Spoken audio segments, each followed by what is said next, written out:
Hello दोस्तों, नमस्कार। स्वागत है आपका अपने YouTube चैनल नाउ रेलवे में। दोस्तों, जैसा कि आपको पता है कि इस चैनल पर रेलवे विभागीय परीक्षा संबंधित LDC और GDC का प्रश्न पत्र डेली अपलोड किया जाता है।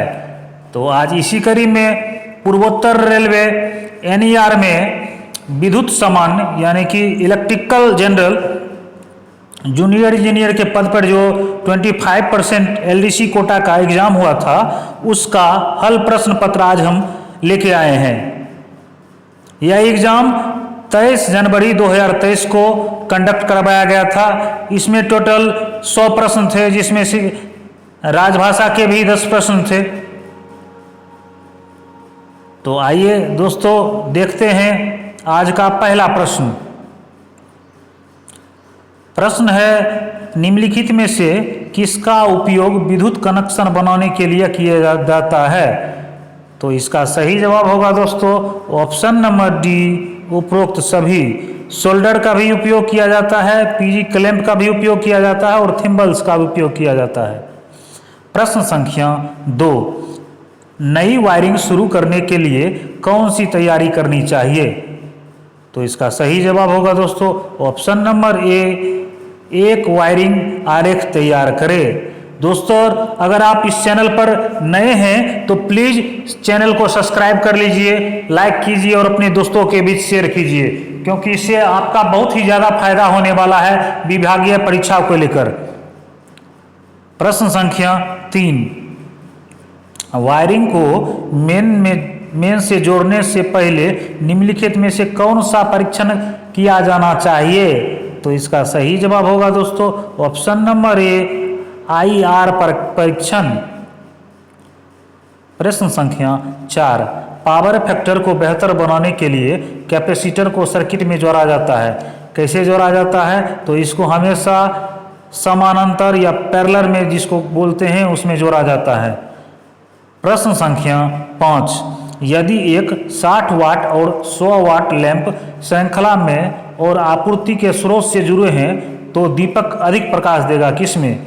तो इसका सही जवाब होगा दोस्तों ऑप्शन नंबर बी, 60 वाट में ज़्यादा प्रकाश देगा। प्रश्न संख्या 6, टुकड़े टुकड़े में कोर को कम करने के लिए प्रयोग किया जाता है, इसमें से किसका? तो इसका सही जवाब होगा दोस्तों option number B, eddy current loss को कम करने के लिए सिलिकॉन की, स्टील की पत्तियों की छोटे छोटे टुकड़ों को उसमें यूज किया जाता है। प्रश्न संख्या 7, 3 चरण 440 वोल्ट ओवरहेड वितरण लाइन में उपयोग नहीं किए जाने वाले इंसुलेटर का प्रकार क्या है? तो इसका सही जवाब होगा दोस्तों option number C, disc insulator. प्रश्न संख्या 8, एक 2x40 वाट बॉक्स प्रकार की फिटिंग एक दिन में 10 घंटे तक चमकती है। प्रतिदिन खपत की जाने वाली इकाई कितनी होगी? तो इसका सही जवाब होगा दोस्तों ऑप्शन नंबर सी, 0.8। एक kWh में दोस्तों 1000 वाट होता है। प्रश्न संख्या 9, एक सेल का आंतरिक प्रतिरोध 0.1 ओम है और 10 सेल श्रृंखला में जुड़े हुए हैं जिसमें बैटरी बनता है। 1 एम्पीयर की करंट की आपूर्ति करती है, तो बैटरी में खोई गई शक्ति कितनी है? तो इसका सही जवाब होगा दोस्तों ऑप्शन नंबर बी, 1 वाट। प्रश्न संख्या 10, 33 kV बटे 11 kV रिसीविंग स्टेशन का संयुक्त प्रतिरोध अधिक नहीं होना चाहिए। किससे अधिक नहीं होना चाहिए? तो इसका सही जवाब होगा दोस्तों ऑप्शन नंबर ए, 1 ओम से अधिक नहीं होना चाहिए। प्रश्न संख्या 11, इमारत के किसी भी हिस्से के लिए 11 kV लाइन से न्यूनतम ऊर्ध्वाधर निकासी कितनी होनी चाहिए? तो इसका सही जवाब होगा दोस्तों ऑप्शन नंबर सी, 3.7 मीटर। प्रश्न संख्या 12, 11 kV बाय 415 250 kVA ट्रांसफार्मर के LV साइड पर रॉड गैप कितना है? तो इसका सही जवाब होगा दोस्तों option number D, 11 kV 415 volt transfer के सुरक्षा के लिए ट्रांसफर के एलबी साइड के लिए रॉड गैप एलए प्रदान नहीं किया जाता है। प्रश्न संख्या 13। 11 kV 415 वोल्ट ट्रांसफार्मर सुरक्षा के लिए एलए का रेटेड वोल्टेज कितना है? तो इसका सही जवाब होगा दोस्तों ऑप्शन नंबर सी 9 kV। प्रश्न संख्या 14। यदि वितरण वोल्टेज को 11 kV से 33 kV कर दिया जाए तो लाइन लॉस कितना होगा? तो इसका सही जवाब होगा दोस्तों ऑप्शन नंबर ए 1/9 से कम। प्रश्न संख्या 15। 500 किलोवाट पर चलने वाले लोड के 0.85 से 0.95 पावर फैक्टर में सुधार के लिए केवीआर रेटिंग कितनी है? तो इसका सही जवाब होगा दोस्तों ऑप्शन नंबर ए 135 केवीआर। प्रश्न संख्या 16। डिजाइन के लिए लोड के साथ 50% लोड पर चलने वाले ट्रांसफार्मर में कुल नुकसान और क्रमशः 2 kV और 20 किलोवाट पर भारी हानियां कितनी है? तो इसका सही जवाब होगा दोस्तों ऑप्शन नंबर ए 7 kV किलोवाट। प्रश्न संख्या 17। सिस्टम में मौजूद हार्मोनिक्स की कुल मात्रा को डैश का उपयोग करके व्यक्त किया जाता है? तो इसका सही जवाब होगा दोस्तों option number C total harmonic destruction. प्रश्न संख्या 18। पावर ट्रांसफार्मर की दक्षता कोटि कितनी होती है? तो इसका सही जवाब होगा दोस्तों ऑप्शन नंबर बी 98%। प्रश्न संख्या 19। ट्रांसफार्मर लेमिनेशन किसके द्वारा एक दूसरे से पृथक्कृत होते हैं? तो इसका सही जवाब होगा दोस्तों option number B varnish coat का पतला कोट। प्रश्न संख्या 20। एक ट्रांसफार्मर पर नो लोड परीक्षण निर्धारित करने के लिए किया जाता है, किसका उपयोग किया जाता है? तो इसका सही जवाब होगा दोस्तों ऑप्शन नंबर डी चुंबकीयकरण धारा और लॉस। प्रश्न संख्या 21। भवनों के लिए अधिकतम अनुमेय भू प्रतिरोध कितना है? तो इसका सही जवाब होगा दोस्तों ऑप्शन नंबर डी 8 ओम। प्रश्न संख्या 22। ल्यूमिनेक्स फ्लक्स किसकी इकाई है? तो इसका सही जवाब होगा दोस्तों ऑप्शन नंबर बी ल्यूमेन। प्रश्न संख्या 23। डीजी सेट में निम्नलिखित में से कौन सा नुकसान सबसे कम है? तो इसका सही जवाब होगा दोस्तों ऑप्शन नंबर डी अल्टरनेटर हानि सबसे कम होती है इसमें। प्रश्न संख्या 24।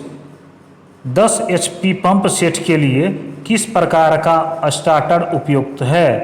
तो इसका सही जवाब होगा दोस्तों option number B star delta starter का उपयोग किया जाता है। प्रश्न संख्या 25। 5 HP का पंप सेट पूरे लोड पर कितना करंट लेता है? तो इसका सही जवाब होगा दोस्तों ऑप्शन नंबर सी 7.5 एम्पियर। प्रश्न संख्या 26। स्टार डेल्टा स्टार्टर में प्रदान किए गए ठेकेदारों की संख्या कितनी होती है, जिसको कॉन्ट्रैक्टर बोलते हैं? तो इसका सही जवाब होगा दोस्तों ऑप्शन नंबर सी कुल 3। प्रश्न संख्या 27। पाइपलाइन में पानी के प्रवाह के कारण क्रियात्मक शीर्ष डैश के सीधे समानुपाती होता है? तो इसका सही जवाब होगा दोस्तों ऑप्शन नंबर डी वेग के स्क्वायर के यह समानुपाती होता है। प्रश्न संख्या 28।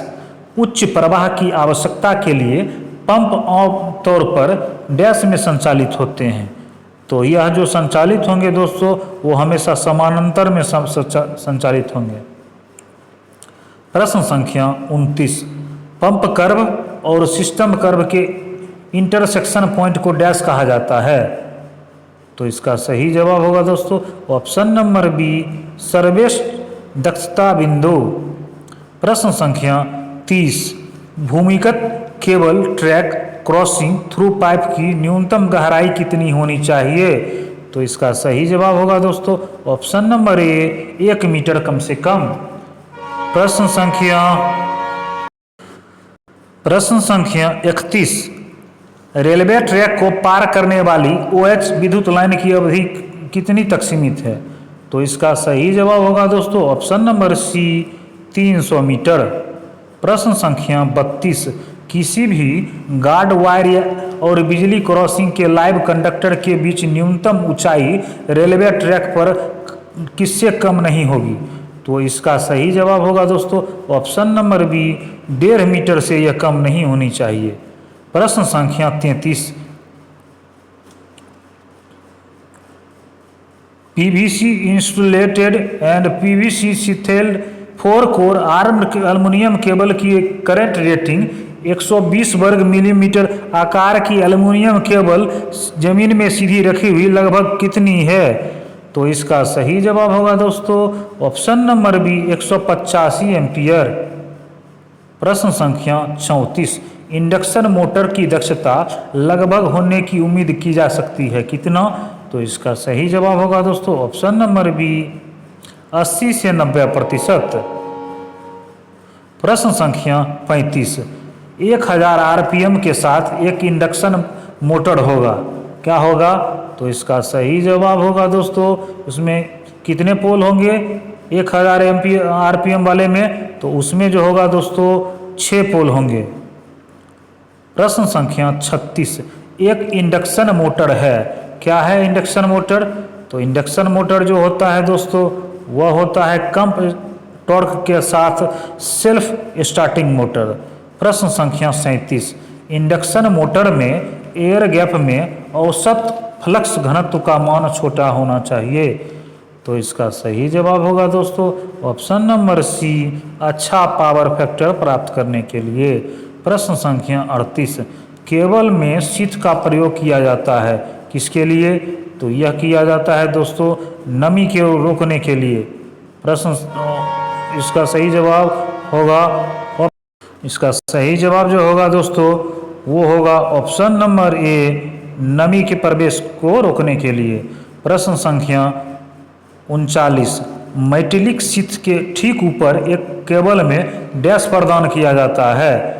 तो इसका सही जवाब होगा दोस्तों ऑप्शन नंबर बी बेडिंग, जिसको बिस्तर भी बोला जाता है।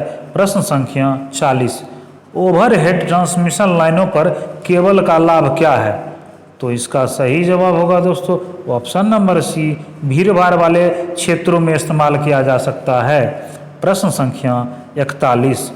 EOG पावर कार में बैटरी वोल्टेज और इंजन स्टार्टिंग बैटरी की क्षमता कितनी है? तो इसका सही जवाब होगा दोस्तों ऑप्शन नंबर बी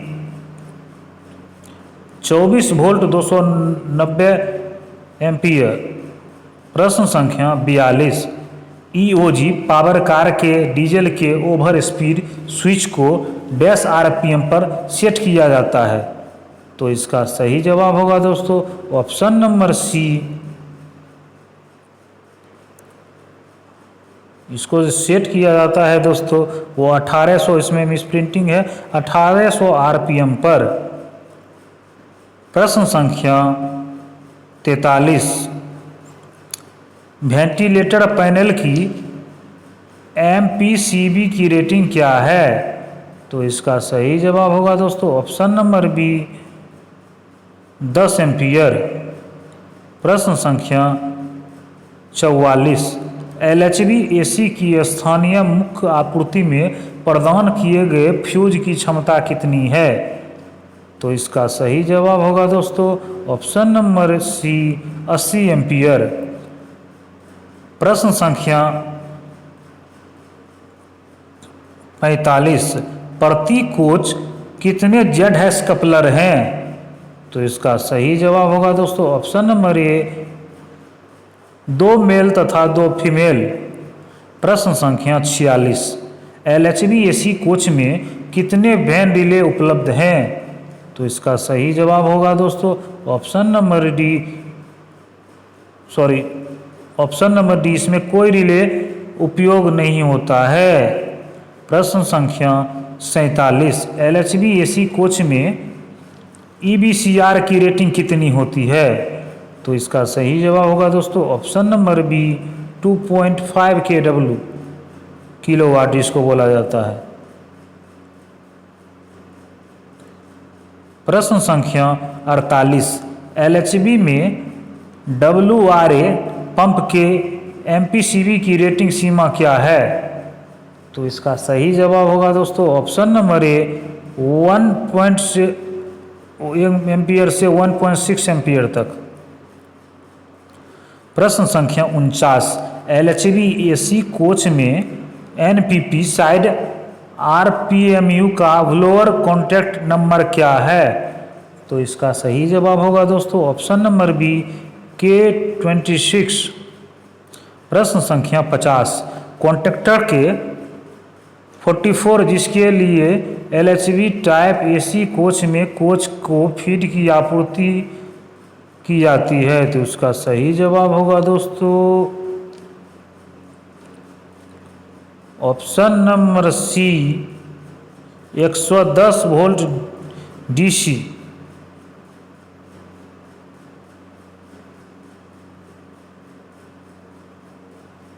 इसमें AC दिया हुआ, स्प्रिंटिंग है, इसमें DC होगा 110 वोल्ट DC। प्रश्न संख्या 60 प्रश्न संख्या 51, 750 वोल्ट परिपथ रोधन परीक्षण डैश वोल्ट मेगर द्वारा किया जाता है। तो इसका सही जवाब होगा दोस्तों ऑप्शन नंबर सी 1000 वोल्ट के मेगर से। प्रश्न संख्या 52, LHB टाइप 1 RMPU कूलिंग क्षमता कितना होता है? तो यह होता है दोस्तों 7 टन। प्रश्न संख्या 53, LHB AC कोच में 750 वोल्ट साइड में कितने MMR उपलब्ध होते हैं? तो इसका सही जवाब होगा दोस्तों ऑप्शन नंबर सी कुल 2। प्रश्न संख्या 54, LHB RMPU में हीटर सर्किट का ESTI स्वतः विनाशकारी प्रकार फ्यूजिबल लिंक जिसके साथ आपूर्ति की जाती है? तो यह होगा दोस्तों option number D 415 volt AC 3 phase. प्रश्न संख्या 55, BG कोच के लिए उपयोग किए जाने वाले अल्टरनेट की क्षमता 110 volt roof mountain AC coach के लिए कितनी होगी? तो इसका सही जवाब होगा दोस्तों ऑप्शन नंबर सी 25 किलोवोल्ट। प्रश्न संख्या 56, स्वच्छ मौसम की स्थिति के दौरान 500 वोल्टेज मेगर के साथ नापे जाने पर 110 वोल्ट कोच का इंसुलेशन प्रतिरोध कितना होगा? तो यह होगा दोस्तों ऑप्शन नंबर ए 2 मेगा ओम। प्रश्न संख्या 57, कोच का इंसुलेशन प्रतिरोध किससे मापा जाता है? तो इसका सही जवाब होगा दोस्तों ऑप्शन नंबर ए मेगर। प्रश्न संख्या 58, वातानुकूलित प्रणाली अपनी क्रिया पर निर्भर करती है, कौन सी? तो इसका सही जवाब होगा दोस्तों ऑप्शन नंबर सी यानी गुप्त ताप सिद्धांत और विस्तार सिद्धांत, दोनों इसका सही जवाब होगा। प्रश्न संख्या 59, फुल्ली डिस्चार्ज सेल का SPGR क्या है? तो इसका सही जवाब होगा दोस्तों ऑप्शन नंबर ए 1.210। प्रश्न संख्या 60, यदि बिजली का वितरण 11 kV से 66 kV कर दिया जाए तो वोल्टेज कितना गिर जाएगा? तो इसका सही जवाब होगा दोस्तों ऑप्शन नंबर बी 1/6 गुना गिर जाएगा। प्रश्न संख्या 61, ट्रांसफार्मर पर नो लोड करंट क्या होता है? तो इसका सही जवाब होगा दोस्तों ऑप्शन नंबर डी छोटा परिणाम और कम शक्ति कारक है। प्रश्न संख्या 62, एक ट्रांसफार्मर में टैपिंग आमतौर पर प्रदान की जाती है, किधर प्रदान की जाती है?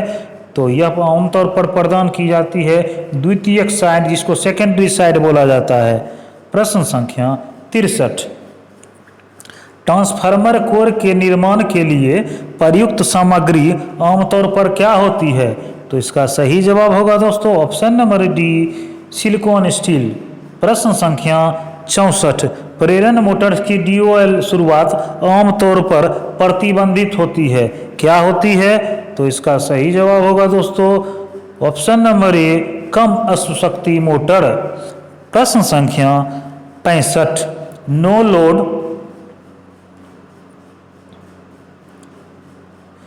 लोड परिस्थितियों में एक इंडक्शन मोटर का पावर फैक्टर किसके करीब होगा? तो इसका सही जवाब होगा दोस्तों ऑप्शन नंबर ए, 0.2 लैगिंग। प्रश्न संख्या 66, स्क्विरल केज इंडक्शन मोटर में स्लिप रिंग्स की संख्या कितनी होती है? तो इसका सही जवाब होगा दोस्तों ऑप्शन नंबर डी, इसमें कोई स्लिप रिंग नहीं लगा हुआ होता है। प्रश्न संख्या 67, LHB-AC कोच में कितने इंसुलेशन कंट्रोल रिले उपलब्ध हैं? तो इसका सही जवाब होगा दोस्तों ऑप्शन नंबर बी, कुल 2। प्रश्न संख्या 68, LHB-AC कोच में PP साइड RMPU का हीटर कॉन्टैक्टर नंबर क्या है? तो इसका सही जवाब होगा दोस्तों ऑप्शन नंबर सी, K40। प्रश्न संख्या 69, LHB में WRA पंप के MPCV की रेटिंग रेंज क्या है? तो इसका सही जवाब होगा दोस्तों ऑप्शन नंबर ए, 1 एम्पियर से 1.6 एम्पियर तक। प्रश्न संख्या 70, कॉन्टैक्टर के 44 जिसके लिए LHB टाइप AC कोच में कोच को फीड सप्लाई करते हैं। तो इसका सही जवाब होगा दोस्तों ऑप्शन नंबर सी।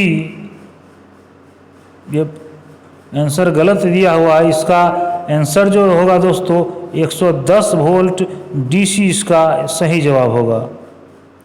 प्रश्न संख्या 71, 415 वोल्ट सर्किट केबल इंसुलेशन परीक्षण डैश वोल्ट मेगर के साथ किया जाता है। तो इसका सही जवाब होगा दोस्तों ऑप्शन नंबर सी, 1000 वोल्ट। प्रश्न संख्या 72, EOG पावर कार के अल्टरनेटर की क्षमता कितनी होती है? तो इसका सही जवाब होगा दोस्तों ऑप्शन नंबर सी, 500 kVA। प्रश्न संख्या 73, SG RMPU AC कोच की बैटरी में उपलब्ध VRLA सेल की संख्या कितनी होती है? तो इसका सही जवाब होगा दोस्तों ऑप्शन नंबर ए, 56। प्रश्न संख्या 74, TDR की अवधि में सेटिंग में देरी करता है। तो क्या कितना देरी करता है? तो इसका सही जवाब होगा दोस्तों ऑप्शन नंबर ए, 2 मिनट। प्रश्न संख्या 75, एक RMPU के लिए आवश्यक वैन रिले की संख्या कितनी होती है? तो इसका सही जवाब होगा दोस्तों ऑप्शन नंबर ए, 2। प्रश्न संख्या 76, फ्रेश एयर फिल्टर अधिकतम वायु प्रवाह दर कितनी होगी? तो इसका सही जवाब होगा दोस्तों option number A, 10 metre cube per minute. प्रश्न संख्या 77, बारिश के पानी को इकट्ठा करने के लिए कूलिंग कॉइल के नीचे दी गई डीप ट्रैप की बनी होती है, किसकी बनी होती है? तो यह जो बनी होती है दोस्तों वह स्टील की बनी होती है। प्रश्न संख्या 78, कंपाउंडमेंट में ठंडी हवा भेजी जाती है, कैसे भेजी जाती है? तो इसका सही जवाब होगा दोस्तों ऑप्शन नंबर ए, फ्रेश एयर ई फिल्टर के द्वारा। प्रश्न संख्या 79, एक RMPU का हीटर लोड लगभग कितना होता है? तो इसका सही जवाब होगा दोस्तों ऑप्शन नंबर ए, 6 kW या किलोवाट। प्रश्न संख्या 80, RMPU इकाई को आपूर्ति के AC का वेव फॉर्म कितना होता है? तो इसका सही जवाब होगा दोस्तों ऑप्शन नंबर सी, PWM। प्रश्न संख्या 81, वाष्प संपीड़ित प्रणाली में तापमान कम होने के बाद क्या होता है? तो इसका सही जवाब होगा दोस्तों ऑप्शन नंबर बी, कंडेंसर। प्रश्न संख्या 82, वाष्प संपीड़ित प्रणाली में उच्चतम तापमान के बाद होता है। तो इसका सही जवाब होगा दोस्तों ऑप्शन नंबर ए, कंप्रेसर। प्रश्न संख्या 83,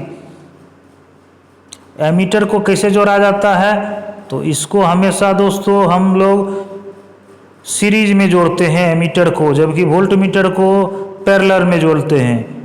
प्रश्न संख्या 84, डबल टेस्ट लैंप जुड़े हुए होते हैं, कैसे जुड़े हुए होते हैं? तो यह हमेशा सीरीज में जुड़े हुए होते हैं।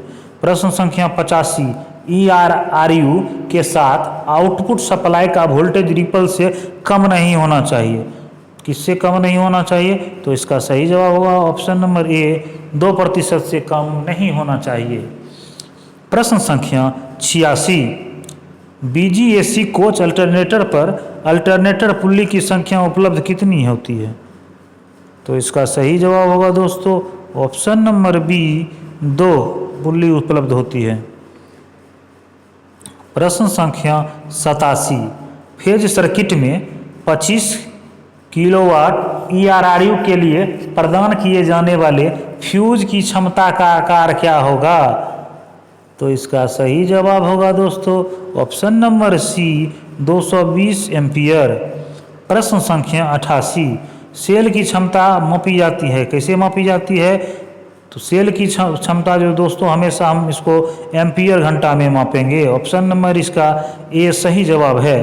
प्रश्न संख्या 89, IS के अनुसार अर्थिंग इलेक्ट्रोड अर्थिंग की जा रही किसी इमारत से कितने मीटर की दूरी के भीतर नहीं होना चाहिए?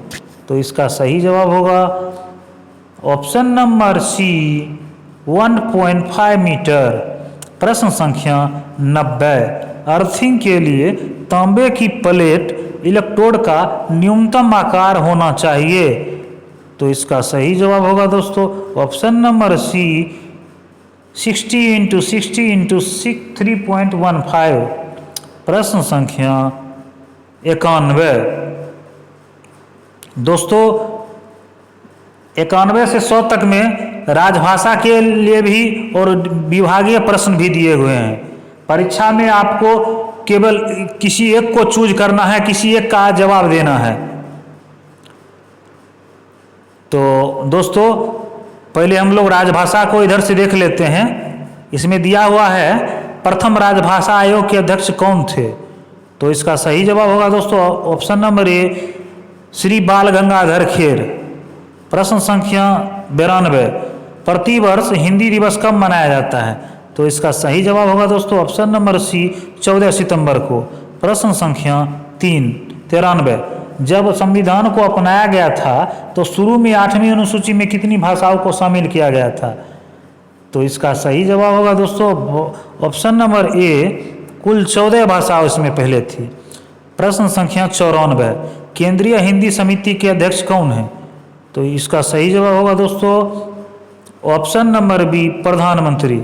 प्रश्न संख्या 95, राजभाषा संबंधी संसद की समिति में लोकसभा के कुल कितने सदस्य होते हैं? तो इसका सही जवाब होगा दोस्तों ऑप्शन नंबर बी, कुल 20 सदस्य लोकसभा के तथा राज्यसभा के 10 सदस्य होते हैं। प्रश्न संख्या 96, आधिकारिक भाषा अधिनियम की धारा 33 कब से प्रभावी हुई? तो इसका सही जवाब होगा दोस्तों ऑप्शन नंबर ए, 26 जनवरी 1965 को। प्रश्न संख्या 97, संसद में संविधान के भाग 17 किस तारीख को पारित हुआ?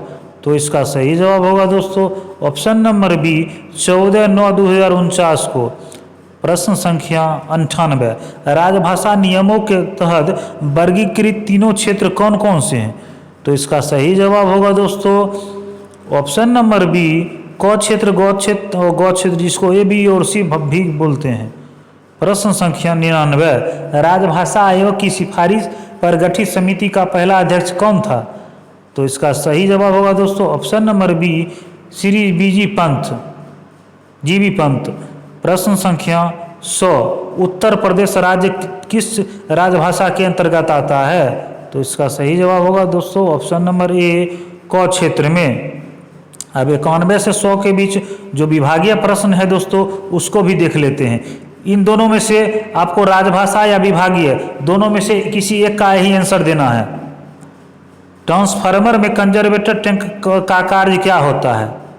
तो इसका सही जवाब होगा दोस्तों ऑप्शन नंबर सी, दोनों। तेल के स्तर की निगरानी करता है, तेल ऊपर भी उठाता है और नीचे भी करता है। तो इसका सही जवाब होगा ऑप्शन नंबर सी। प्रश्न संख्या 92, ट्रांसफार्मर तेल के लिए न्यूनतम स्वीकार्य बीडीबी कितना होना चाहिए? तो यह होना चाहिए दोस्तों ऑप्शन नंबर डी, 60 सेकेंड। प्रश्न संख्या 93, 1 ग्राम पानी का तापमान 10 डिग्री सेल्सियस बढ़ाने के लिए आवश्यक ऊष्मा की मात्रा को कहा जाता है क्या? तो उसको बोला जाएगा दोस्तों हमेशा 1 कैलोरी। प्रश्न संख्या 94, कनेक्टेड लोड की अधिकतम मांग के अनुपात को क्या कहा जाता है? तो इसको कहा जाएगा दोस्तों डिमांड फैक्टर।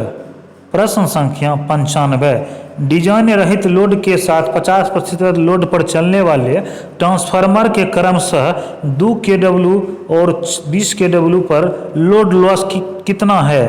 तो इसका सही जवाब होगा दोस्तों ऑप्शन नंबर ए, 7 किलोवाट। प्रश्न संख्या 96, दिन के समय के सामने उपभोक्ता की लोड मांग को प्रस्तुत करने के डैश के रूप में जाना जाता है। तो इसका सही जवाब होगा दोस्तों option number B, load curve. प्रश्न संख्या 97, उपयोग में नहीं होने पर एक लीड एसिड बैटरी को एक बार चार्ज किया जाना चाहिए कितने दिन में? तो यह किया जाना चाहिए दोस्तों 6 सप्ताह के अंदर। प्रश्न संख्या 98, रिले का परीक्षण अंतराल कितने समय पर किया जाना चाहिए? तो यह किया जाना चाहिए दोस्तों 1 साल यानी कि 12 महीने पर। डायोड करंट के प्रवाह की अनुमति देता है, कैसे देता है? तो इसका सही जवाब होगा दोस्तों ऑप्शन नंबर ए, यह एक दिशा में ही बहती है डायोड।